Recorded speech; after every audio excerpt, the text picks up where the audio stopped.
तमाम महाराष्ट्रातील माझ्या सर्व विद्यार्थी मित्रांचा आपल्या संदीप अरगडे इन्स्टिट्यूट या यूट्यूब चॅनलवर सहर्ष स्वागत आहे। मित्रांनो, बूस्टर टेस्ट सिरीजच्या अभूतपूर्व यशानंतर गेम चेंजर टेस्ट सिरीज, प्रीसाठी बूस्टर, मेनसाठी गेम चेंजर, लक्षात ठेवा टेस्ट क्रमांक 2 आपली जी बूस्टर टेस्ट सिरीज 1 पासून 10 पर्यंत चालू आहेत, 9 झाल्यात, 10वी चालू आहेत। प्रीसाठी असणारे, मेनसाठी असणारे पोरं सोडवत राहा दररोज पेपर। खास मेनसाठी गेम चेंजर टेस्ट सिरीज 2.0 त्यातला दुसरा पेपर आपण पाहतोय। 1.0 चे ऑलरेडी 15 पेपर झालेले आहेत जे मेन्सला विद्यार्थी मित्र आहेत। मग ग्रुप सी मेन्स असू, ग्रुप बी मेन्स असू, लक्षात ठेवा ते 15 सोडवा। आता ह्याची 15 ची सिरीज चालू होईल। सिंपल गोष्ट आहे, प्रॅक्टिस मेक्स मॅन परफेक्ट जे म्हणतात त्या पद्धतीने आपण जातोय।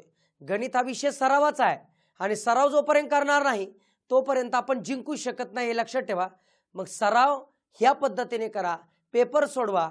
मुद्दा असा, आता पेपर सोडवताना 22 प्रश्न आहेत, त्यातले तुमचे जे प्रश्न चुकतील त्या व्हिडिओमध्ये तर बघूनच घ्या, पण लगेच त्या टॉपिकचं PYQ करून घ्या।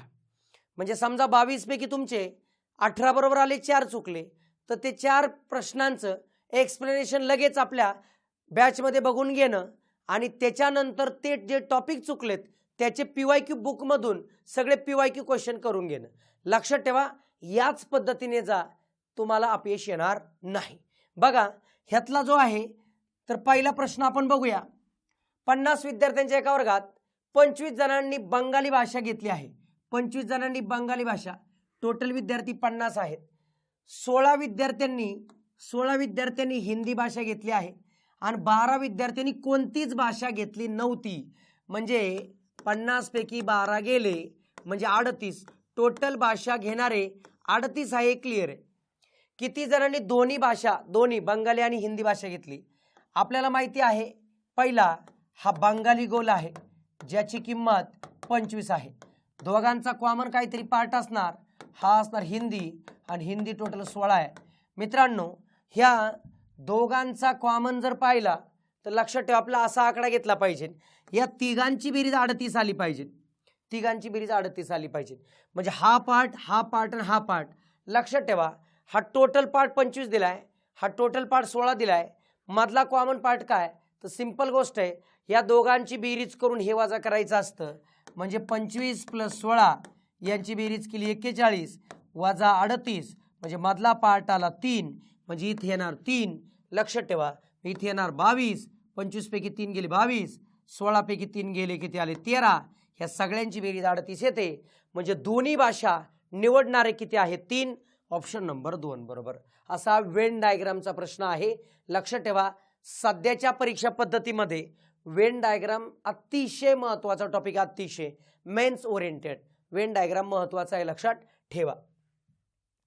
बघा पुढचा प्रश्न, सोबतच्या वृत्तलेखामध्ये गावातील विविध प्रकारच्या फळांच्या बागांचे असलेले लागवडीखालील क्षेत्र दर्शवले आहे। एकूण लागवडीखालील क्षेत्र 120 एकर आहे, तर कोणत्या 3 फळांचे लागवडीखालील क्षेत्र 48 एकर आहे? म्हणजे 120 पैकी 48 बरोबर। तुम्हाला ते शेकडेवारी दिली मित्रांनो, कळते आपल्याला 120 पैकी 48 तर 100 पैकी किती, हा विचार करणं गरजेचं आहे, तेव्हा आपल्याला टक्केवारीमध्ये कन्वर्ट होईल। 120 पैकी 48 तर 100 पैकी किती, 0 0 गेला, 12 चौक 48 म्हणजे आलं 40। म्हणजे लक्षात ठेवा 40% कोणाची बेरीज ते ओळखायचंय, 40% कोणाची बेरीज आहे।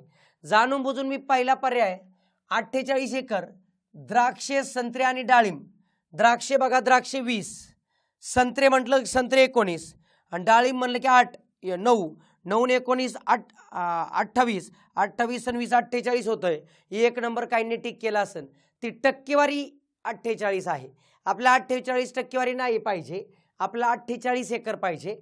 120 पैकी 48 म्हणजे 100 पैकी 40, 40 कोणाची बेरीज येते ते पहा। नेहमी मी प्रत्येक प्रश्न बनवताना फक्त प्रश्न बनवत नाही, फसवण्याची पद्धत मी नेहमी डोक्यात ठेवतो। इथं पर्याय नंबर 4च ठेवलाय बघा, मी जाणून बुजून 4 ठेवला, कारण पोरं पहिला ट्राय करणार, दुसरा ट्राय करणार, तिसरा ट्राय करणार, मग चौथ्याकडे येणार।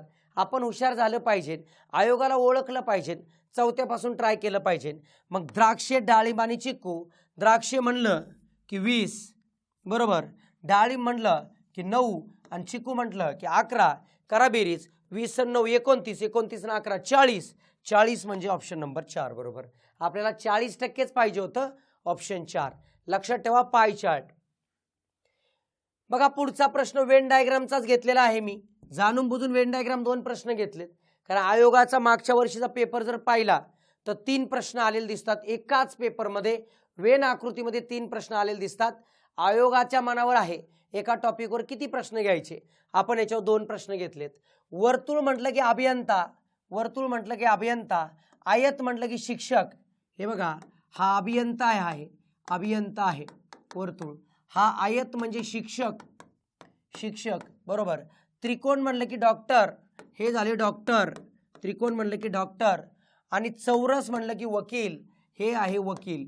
मग काय प्रश्न आहे बघा तुम्हाला. प्रश्न काय बघा, खालीलपैकी कोण अभियंता, खालीलपैकी कोण अभियंता किंवा वकील नाही. अभियंता नको, वकील नको, हे पार्ट नको. पण शिक्षक व डॉक्टर आहेत, दोन्ही आहेत. शिक्षक हे फक्त शिक्षक आहेत, हे फक्त डॉक्टर आहेत. दोन्ही असणारे दोघांमध्ये कॉमन किती, 11. ऑप्शन नंबर 3 बरोबर. करेक्ट, एकदम इझी. बघा पुढचा प्रश्न, खालील संख्यापैकी किती संख्यांना 132 ने भाग जातो. 132 ने भाग जाणं, 132 ने भाग जाणं म्हणजे काय रे. 132 ने भाग जाणं म्हणजे काय, तर 132चा थोडी पाडापाठ आहे. मग याला 3 ने भाग जाईल बघा. 3 1 3, 3 चौक 12 बरोबर. 3 चौक 12. ह्याचा परत विभाजन केलं 4 आणि 11. म्हणजे लक्षात ठेवा ज्या संख्येला 3 ने जातो, 4 ने जातो, 11 ने जातो, अशा संख्यांना कितीने भाग जातो, 132. मग 3 ने जाणार, 3 ने जाणार, 4 ने जाणार, 11 ने जाणार. बघा ह्याला 4 ने जाणार, 3 ने जाणार. बघा पहिलं 3 3चं चेक करू. नंतर 3 ने न जाणारी संख्या म्हणजे 132 ने जात नाही. बघा हा 62 जर पाहिला शेवटी तर हा 4 ने भाग जात नाही, हा 4 ने जात नाही. लक्षात ठेवा 4 ने जात नाही बरोबर, 4 ने जात नाही. मग मित्रांनो पुढे बघा, पुढे काय येईल, 4 ने न जाणारा. बघा इथं 4 ने भाग जात नाही, 4 ने जात नाही बरोबर, 4 ने जात नाही. मग इथे विचार करा 9 6 15, 15 ने 8 कितीने जात नाही, 3 ने जात नाही, 3 ने जात नाही, 3 ने जात नाही, 3 ने जात नाही बरोबर. आता पुढचा विचार करा 6 4 10 आणि 8 18. आता हा जो आहे हा 11 ने भाग जात नाही, 11 ने जात नाही. मग लक्षात ठेवा तुम्हाला ही गोष्ट कळली की हा एक पर्याय आहे त्याला 4 ने जात नाही, ह्याला 4 ने जात नाही, ह्याला 3 ने जात नाही, ह्याला 11 ने जात नाही. बाकीचे पर्याय जर पाहिले तर सगळ्यांना 3 ने, 4 ने, 11 ने जातोच. लक्षात ठेवा 132 ने भाग जातो म्हणजे ह्या तिघांनी भाग गेला पाहिजे. असे न विभाज्य आहेत. 4 ने खालीलपैकी संख्येपैकी किती संख्यांना 132 ने विभाज्य आहे तर यांना जात नाही. म्हणजे जाणारे किती, 1 2 3 4, म्हणजेच ऑप्शन नंबर 1 बरोबर. न जाणारे पण 4 आहे, जाणारे पण किती आहेत तर 4 आहेत. लक्षात ठेवा ऑप्शन नंबर 1 बरोबर. बघा पुढचा प्रश्न काय आहे, तुम्हाला दिलाय लाईन ग्राफ. लाईन ग्राफ मध्ये ब्ल्यू लाईन ज्या दिसतात तुमच्या पेपरमध्ये काय आहे बघा, या पेपरची प्रिंट, याची असणारी PDF आपल्या टेलिग्रामला टाकलेली असते. मित्रांनो लक्षात ठेवा तुम्ही YouTube पाहताय, दररोज 12 वाजता पेपर 100% आपल्या टेलिग्रामला शेअर होणार आहे, 100% शेअर होणार आहे. ज्या विद्यार्थी मित्रांना प्रिंट काढणे शक्य आहे त्यांनी प्रिंट काढा, ज्यांना शक्य नाही त्यांनी मोबाईलवरतीच सोडवा. माझं म्हणणं आहे काय, तुम्ही कसा वापर करायचा तो वापर करा. ज्यांना जॉईन करायचे बाकीचे 12 पेपर, पहिले 3 पेपर आपण यूट्यूबवर घेतो, बाकी 12 पेपर आपण ॲपवरती घेतो. तुम्हाला जे वाटेल ते, तुम्हाला पेपर तर फ्री आहे, तुमच्या पद्धतीने करा. एक्सप्लेनेशन पाहिजे ॲपमध्ये जॉईन करा, जे वाटेल ते पण सोडवा बाबांनो, एवढंच मी सांगेल. इथं तुमच्याकडे जो प्रिंट आहे, ब्ल्यू हा शाळा ए साठी आहे, येल्लो शाळा बी साठी आहे, रेड शाळा सी साठी आहे. काय विचारलंय बघा, 5 आणि 6 नंबरचा प्रश्न यासाठी आहे. खाली वर्ष आहे, मुलींची संख्या हजारामध्ये आहे. काय प्रश्न विचारलाय, सन 2011 मध्ये शाळा सी, 2011 शाळा सी म्हणजे रेड किती आहे 20. बर, आणि घेतलेल्या मुलींची संख्या आणि त्याच वर्षी शाळा ए आणि बी मध्ये प्रवेश घेतलेल्या त्याच वर्षी शाळा ए आणि बी यांची बेरीज झाली किती 30 आणि 25 म्हणजे 55. यांचा भागाकार 4×11 म्हणजेच ऑप्शन नंबर 3 बरोबर. गुणोत्तर विचारलं होतं, फक्त तुम्हाला लाईन ग्राफ रीड करता आला पाहिजे. अतिशय सोपं. बघा मित्रांनो, पुढचा प्रश्न. खालील स्तंभालेखाचा काळजीपूर्वक अभ्यास करा. काय दिले? कोणत्या शाळेत सन 2012 आणि सन 2008 मध्ये प्रवेश घेतलेल्या मुलींच्या संख्येत फरक जास्तीत जास्त आहे? जास्त फरक कोणत्या आहे बघा. मग शाळा ए चा विचार केला तर शाळा ए चा 2012 मध्ये किती आहे? तर हे किती आहे बघा, 30 आहे का? तर 30 करेक्ट 30 आहे का? 30 आहे. बर, आणि इथं किती बघा 20 म्हणजे 10चा फरक आहे. हा फरक आहे 10. बर बर. येल्लो बघा, येल्लो म्हणजे शाळा बी. बी बघा 25 आणि हे 10चे. ओके. सी बघा, सी शाळा कोणती आहे? रेड इथं विचार करा 25 आणि 15. अरे 15चा फरक आहे. सगळ्यात जास्त फरक सी शाळेत आहे. ऑप्शन नंबर 2 बरोबर.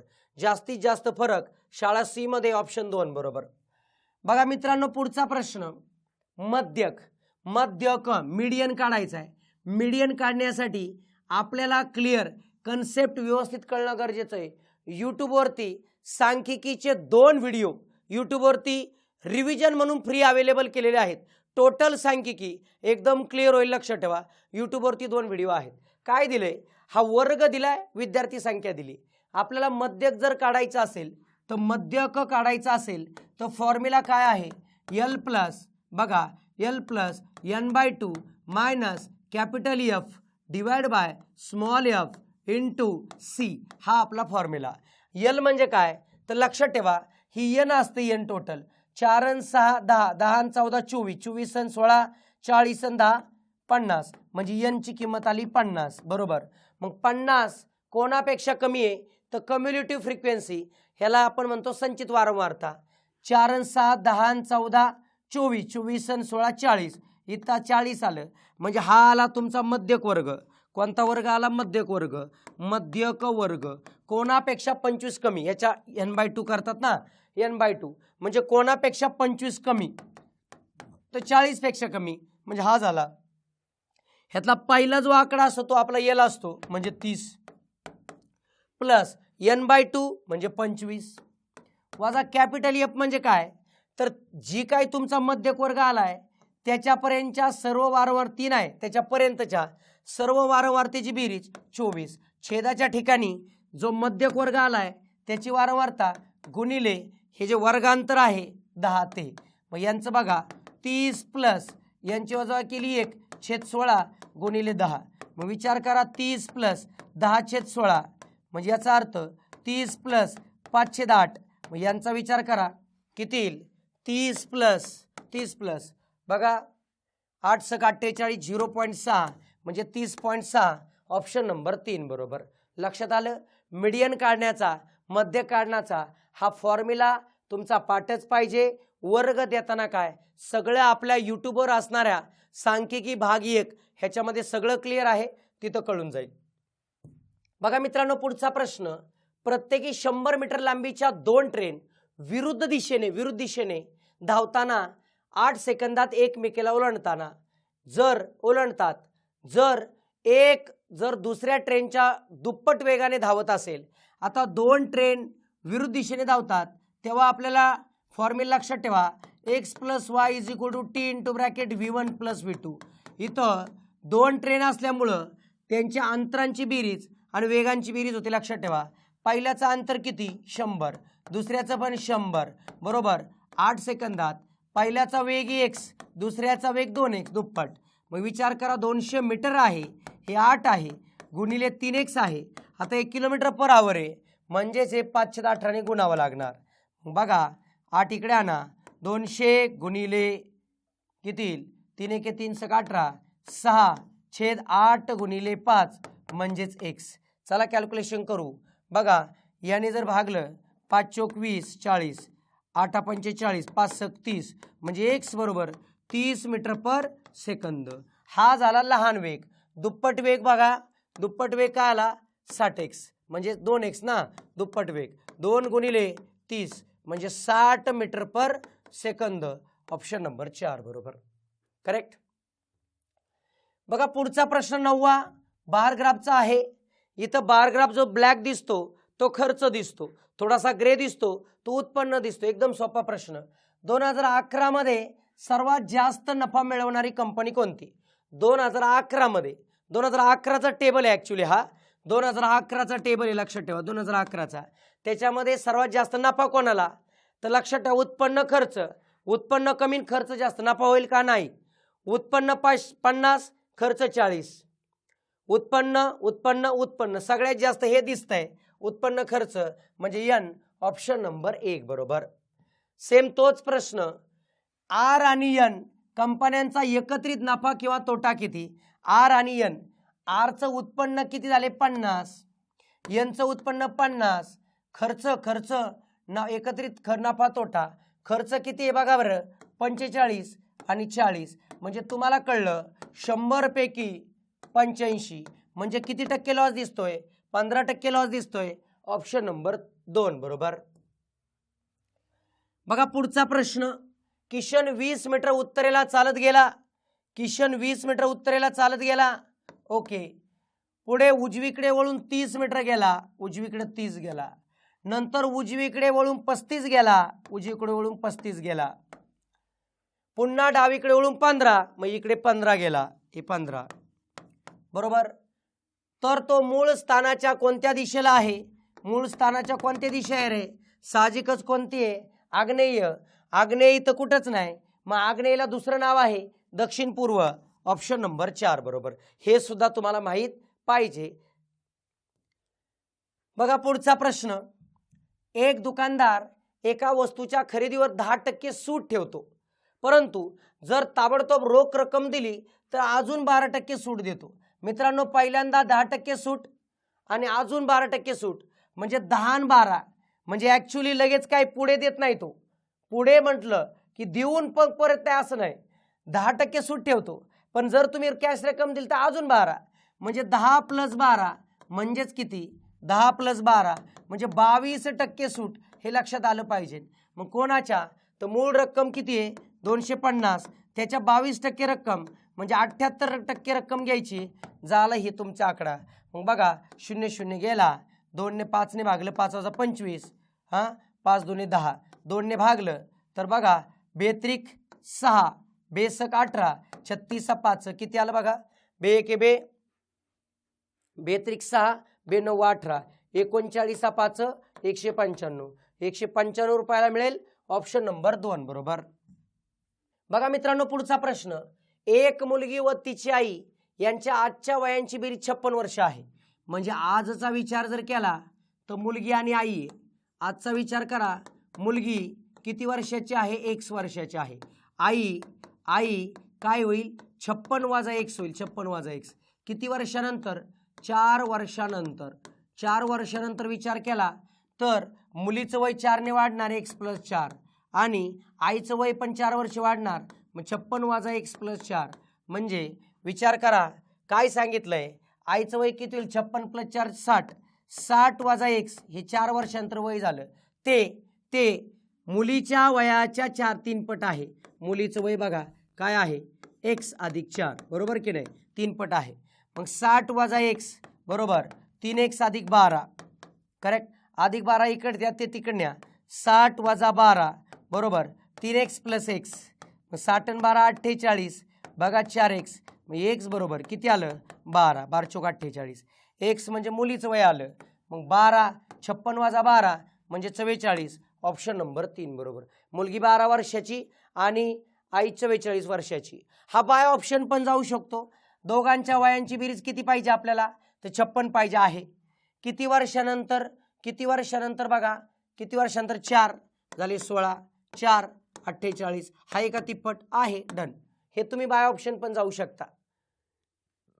बघा एका परीक्षा केंद्रात 80 विद्यार्थी मराठीची परीक्षा देतात, 48 विद्यार्थी इंग्रजीची परीक्षा देतात आणि 32 विद्यार्थी विज्ञानाची परीक्षा देतात.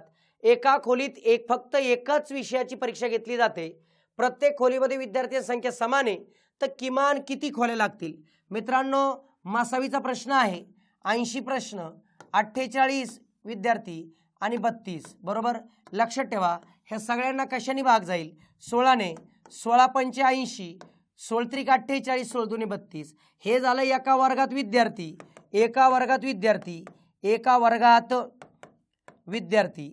एका वर्गात विद्यार्थी. मग मित्रांनो इथं लक्षात ठेवा, एका वर्गात विद्यार्थी 16 आहेत. मग पहिल्या मराठीच्या खोल्या होतील 5, पुढचं काही इंग्रजीच्या खोल्या होतील 3 आणि विज्ञानाच्या होतील 2. यांची बेरीज केली तर टोटल किती खोल्या होतील? 10 खोल्या. एका खोलीत 16 विद्यार्थी पण खोल्या 10.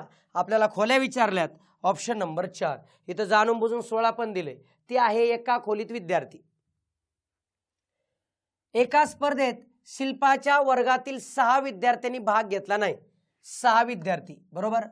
5 विद्यार्थी पहिल्या फेरीत बाद झाले म्हणजे हे 5 विद्यार्थी. शिल्पाचा क्रम सर्वात उच्च स्थानी असलेल्या स्पर्धकात 16वा आहे म्हणजे सुरुवातीपासून 16वा. मग इथं 15. ही आली शिल्पा. ही आली शिल्पा. बरोबर. तर शेवटी असणाऱ्या स्पर्धकात 29वी आहे म्हणजे हिच्या खाली 28 आले. बघा, शिल्पाचा स्वतःचा एक क्रमांक. शिल्पाच्या वर्गातील विद्यार्थ्यांची एकूण संख्या किती आहे? आता एक कळतंय, 15 अधिक 1 16 म्हणजे हे पण, ह्याला पण 15 मिळवा, प्लस 1 मिळवा आणि प्लस 28 मिळवा. ह्या सगळ्यांची बेरीज. यांनी तर भागच नाही घेतला, हे वर्गातील विद्यार्थी. हे 5 हे बाद झालेत. ह्या सगळ्यांची बेरीज करावा लागेल. मग बघा, 15 आणि 5 20 आणि 6 26 आणि 27, 27 आणि 28 म्हणजे किती आले? 55. वर्गात एकूण विद्यार्थी 55. ऑप्शन नंबर 1 बरोबर. करेक्ट. बघा मित्रांनो, पुढचा प्रश्न शेकडेवारी गुणोत्तर प्रमाण एकत्र केलाय. ए च्या 20% म्हणजे ए च्या म्हणले गुणिले 20% म्हणजेच बी च्या 30% म्हणजेच सी च्या 40%. चला कॅल्क्युलेट करूया. बरोबर. मग इथे काय होऊ शकतं बघा, 0 0 कटले, 0 0 कटले, 0 0 कटले, 10 10 10 गेले. मग इथं काय राहिलं बघा, 2A बरोबर 3B बरोबर 4C. बरोबर. याचा अर्थ हे 2 3 4 असं नव्हे. ए ची अशी कोणती किंमत ठेवू, बी ची अशी कोणती किंमत ठेवू, सी ची अशी कोणती किंमत ठेवू, सगळ्या किमती सारख्या येतील. तर लक्षात ठेवा, इथं 6 ठेवा, बेसक 12, इथं 4 ठेवा, 3 चौक 12, इथं 3 ठेवा, 4 त्रिक 12 म्हणजे ऑप्शन नंबर 2 बरोबर. तुम्हाला जर ते पटत नसेल तर 2A बरोबर 3B बरोबर 4C ह्या तिघांचा लसावी 2 3 आणि 4 यांचा लसावी 12 ने भागा, ह्याला 12 ने भागा, ह्याला 12 ने भागा आणि कॅन्सलेशन करा. बेसक 12, 3 चौक 12 आणि 4 त्रिक 12 म्हणजे ए ची किंमत 6, बी ची किंमत 4, सी ची किंमत 3. 6 4 3 ऑप्शन नंबर 2 बरोबर. करेक्ट. बघा पुढचा प्रश्न, 7 भाग रसायन ये आणि पाणी यांचं जे गुणोत्तर आहे ते 7:4 आहे. 7:4. मी असं म्हणेल, हे 7च्या पटीत म्हणजे 7x, हे 4च्या पटीत म्हणजे 4x. त्यात जर 20 लिटर पाणी ओतलं म्हणजे प्लस 20 केलं बघा, तर काय होतंय, हे 7x तसंच आणि हे काय होईल 4x अधिक 20. तर तर तर काय सांगितलं, शेवटी रसायन ये पाण्याच्या अर्ध होईल. रसायन पाण्याच्या अर्ध, दोन्ही इकडे गुणा, 14x बरोबर 4x अधिक 20. कोण? रसायन. कोणाच्या? पाण्याच्या अर्ध. बर. बघा 4x इकडे आणा म्हणजे 10x बरोबर 20. मग x बरोबर किती? 2. x म्हणजे 2 आहे. सिंपल. आपल्याला काय विचारलंय, तर मिश्रणात रसायन ए किती लिटर आहे? रसायन ए 7x आहे म्हणजे 7 गुणिले 2 म्हणजेच किती? 14 लिटर. ऑप्शन नंबर 4 करेक्ट आहे. तुमच्यापैकी स्मार्ट वेने जर एखादा विद्यार्थी जाणार असेल तर गुणोत्तर प्रमाण म्हणल्यावर भाग जाणारी कन्सेप्ट त्यांनी जर डोक्यात घेतली तरी उत्तर येईल. लक्षात ठेवा, रसायन हे 7च्या पटीत आहे, पुढे वाढलंय नाही, कमी झालं नाही, म्हणजे रसायनाला 7ने भाग गेला पाहिजे. 7ने भाग गेलेला पर्याय फक्त 4च आहे. संपला विषय. 14 झालं की नाही. गुणोत्तर प्रमाणाच्या बाबतीत सावध राहायचं. बघा पुढचा प्रश्न, ब्लड रिलेशनचा प्रश्न. ए हा बीचा मुलगा, बीचा मुलगा ए आहे, ए मुलगा आहे मेल. सी ही बीची सासू, बीची सासू म्हणजे हे कोणीतरी पार्टनर, सी ही सासू म्हणजे फिमेल. डी ही ईची मुलगी, आता डी नी कुठे माहित नाही, व ए ची बायको, डी ही ए ची मुलगी, डी ही मुलगी कोणाची, ईची पण बघा कोणाची, ईची मुलगी आणि ए ची बायको, बरोबर. तर कोणाचे कोणाशी विचारले, बी चे शी डी शी, बी ही डी ची कोण, बी ही. आता बीचं जेंडर माहीत नाही, एखाद्या वेळेस मेल पण असेल फिमेल पण असेल, पण आहोंची आई म्हणलं की सासू, आहोंचे वडील म्हणले की सासरे, सासू किंवा सासरे ह्यातला एकच दिसतोय सासू, ऑप्शन नंबर 1 बरोबर. जेंडर माहीत नाही पण पर्याय पाहता उत्तर 1 बरोबर हे लक्षात ठेवा. बघा पुढचा प्रश्न, आयताचे क्षेत्रफळ 252 वर्ग सेंटीमीटर आहे, त्याची लांबी रुंदीचे गुणोत्तर 9:7 आहे. म्हणजे आयताचे क्षेत्रफळ सूत्र माहिती आहे तुम्हाला, आयताचे क्षेत्रफळ बरोबर लांबी गुणिले रुंदी, लांबी गुणिले रुंदी. मग आयता क्षेत्रफळ म्हटलं तर आयता क्षेत्रफळ 252 दिले, लांबी 9x रुंदी 7x, 9×7 63, 252 भागिले 63 बरोबर x वर्ग, यांचा भाग दिला तर 4 येतो, x वर्ग बरोबर 4, मग x बरोबर 2 आला. मग मित्रांनो x बरोबर 2 आहे. मग पहिला बघा लांबी येईल, लांबी किती रे 9x म्हणजे 9 गुणिले 2 म्हणजे 18 आली बघा. रुंदी किती येईल, रुंदी किती x आहे 7x आहे म्हणजे 7 दून 14, म्हणजे तुम्हाला हे कळलं. आता लक्षात ठेवा आपल्याला काय काढायचं, आयताची परिमिती काढायची. आयताची परिमिती सूत्र काय आहे, तर परिमिती बरोबर डबल कंसामध्ये लांबी प्लस रुंदी. मग विचार करा 2 कंसात लांबी काय आहे, तर लांबी आहे 18, रुंदी आहे किती 14, यांची बेरीज केली तर 2 गुणिले 32 म्हणजे 64, ऑप्शन नंबर 3 बरोबर करेक्ट. बघा पुढचा प्रश्न काय आहे, एक घड्याळ प्रत्येक 24 तासाला 2 मिनिटं मागे पडते. बघा प्रश्न खूप छान होता, एक घड्याळ प्रत्येक 24 तासाला 2 मिनिटं मागे पडते, दुसरे घड्याळ 24 तासाला 2 मिनिटं पुढे जातं. म्हणजे 24 तासात खरं तर दोघांमध्ये फरक जो पडलाय तो आहे 2 + 2 म्हणजे 4 मिनिट बरोबर. सिंपल 4 मिनिट आहे लक्षात ठेवा बरोबर. जर दोन्ही घड्याळे एकाच ठराविक वेळी सुरू केली तर 24 तासाचे घड्याळ असेल तर खालीलपैकी कोणता पर्याय सत्य असेल, तर एकच वेळ दाखवेल म्हणजे काय रे, पुढे जाऊन आणि मागे जाऊन, पुढे आणि मागे यांच्यातला सेम आकडा यायला पाहिजे. म्हणजे पुढे आणि मागे यांच्यामध्ये 24 तासाचा फरक आला पाहिजे. मग लक्षात ठेवा 1 तास म्हणजे 60 मिनिट असतात. मग 24 गुणिले 60 मग यांचा विचार करा 1440 म्हणजे हे येतात एवढी एवढे मिनिटं त्यांच्या डिफरन्स पडला पाहिजे. मग कधी होईल बाबा, एका दिवसामध्ये 4 मिनिटं फरक पडतो, एवढा फरक कधी पडेल सेम वेळेसाठी. मग 1440 भागिले 4 करा, 4 × 1 4, 4 × 12 उरले 4 × 24 360 दिवसांनी होईल, ऑप्शन नंबर 2 बरोबर. लक्षात ठेवा 1440 का आणलं मित्रांनो, एक घड्याळ पुढे जाते एक घड्याळ मागे जाते, सेम वेळ पाहिजे, मग दोघातला फरक 24 तास पडणार. 24 तास म्हणजे किती मिनिटं, तर 1440 मिनिटं फरक पडणार. हे 24 तासाला 4 मिनिटं फरक पडतोय, तर 1440ला किती फरक पडेल, 360 दिवसांनी होईल, ऑप्शन 2 बरोबर. बघा पुढचा प्रश्न, मधुने काम पूर्ण करण्यासाठी उमाला लागलेल्या वेळे इतका वेळ घेतला. राहुलने उमाला आणि मधुला यांना एकूण वेळे इतका वेळ घेतला. तिघे मिळून एक काम 16 दिवसात पूर्ण करत असतील, मग मधुने काम पूर्ण करायला किती वेळ लागेल. लक्षात ठेवा तिघं मिळून 16, पण मधुला जितके दिवस लागतील तेवढेच उमाला आणि राहुलला डबल.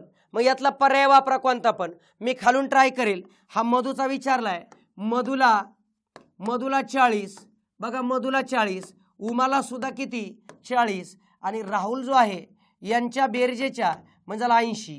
तिघांनी एकत्र काम करायला सवी मेथड 80, 40 दून 80, 40 दून 80, 80 एके 80. जेव्हा तिघे एकत्र काम करतात 5 काम होतात, भागायचंय 80ला 5ने भागलं 16 दिवसात काम होतंय, बरोबर आहे, म्हणजेच ऑप्शन नंबर 4 बरोबर करेक्ट. अशा पद्धतीने जायचं. कोणाचाच आकडा दिला नसेल तर बाय ऑप्शनने जा. बघा एकदम सोपा प्रश्न शेवटी ठेवला होता. टीचर हा शब्द असा लिहिला गेला तर क्रिकेट शब्द काय लिहिला जाईल.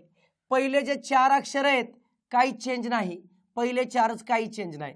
परत बघा तुम्हाला मग कुठे चेंज दिसतोय 5वं 6वं, इथं 5वं 6वं उलट पालट दिसतंय. 5वं 6वं उलट पालट करावं लागेल. इथं ई आणि के टी येणार. ई के टी बघा ई के टी ऑप्शन नंबर 1 बरोबर. साधं सोपं सिंपल लक्षात आलं होतं. आपली जी टेस्ट सिरीज आहे गेम चेंजर टेस्ट सिरीज 2.0 हे अल्टरनेट डे चालू आहे.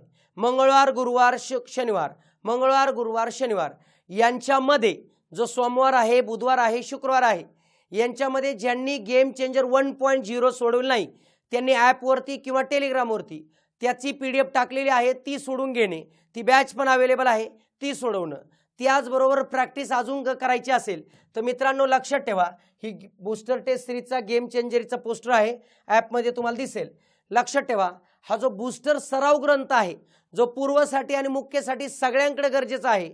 150 पेपर्स 20-20 प्रश्नांचे जवळपास 3000 प्रश्नांचा सराव या पुस्तकातून होणार आहे. तुम्ही कोणत्या कानाकोपऱ्यातून अभ्यास करताय बघा तिथं हे पुस्तक घेऊन याची प्रॅक्टिस करा. तुमचा तुफानी प्रॅक्टिस होऊन जाईल आणि सगळेच पॅटर्न ओळखीचे वाटतील हे 100% सांगतो. इथं याच्यावर काम करा होऊन जाईल. ह्याच्या एक्सप्लेनेशनसाठी बघा तुम्ही सगळं लक्षात येऊन जाईल तुम्हाला. हे PYQ बुक पण तुम्हाला माहिती आहे. लक्षात ठेवा आयोगाला ओळखायचंय PYQ बघा, प्रॅक्टिस करायचे, बूस्टर सोडवा, गेम चेंजर सोडवा, बाकी काही करायची गरज नाही. ठीक आहे मग भेटूया पुढच्या टेस्टमध्ये. धन्यवाद.